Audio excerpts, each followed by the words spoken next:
Viewers, দীর্ঘ বিরতির পর পর্দায় ফিরছেন বলিউড অভিনেতা ফারহান আখতার। তার নতুন সিনেমা 120 বাহাদুর 1962 সালের ভারত চীন যুদ্ধের সেনার চরিত্রে থাকছেন তিনি।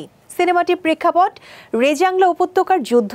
সম্প্রতি প্রকাশ পেয়েছে ছবিটির টিজার। আগামী 21 নভেম্বর মুক্তি পাচ্ছে ছবিটি। সো ভিউয়ার্স, এবার দেখে নেব আজকের সিলভার স্ক্রিনে নিউ মুভি আপডেট। हम पीछे नहीं हटेंगे। রজনীশ ঘাই পরিচালিত বলিউডের নতুন সিনেমা 120 বাহাদুর সম্প্রতি বহু প্রতীক্ষিত যুদ্ধ নির্ভর সিনেমা 120 বাহাদুরের টিজার প্রকাশ পেয়েছে। বরফাচ্ছন্ন সীমান্তে এক সত্য ঘটনা অবলম্বনে নির্মিত এই ছবি সাহস, বন্ধুত্ব ও আত্মত্যাগের এক অনন্য কাহিনী নিয়ে আসছে।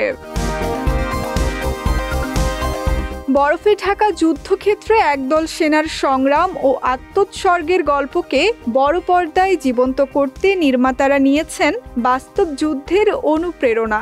ছবিটি মুক্তি পাবে আগামী 21 নভেম্বর। এদিকে টিজারে দেখা গেছে কঠিন পরিস্থিতি, প্রচণ্ড ঠান্ডা এবং জীবন মৃত্যুর সীমান্তে দাঁড়িয়ে দেশের জন্য লড়াই করা সৈনিকদের দৃঢ় মনোবল।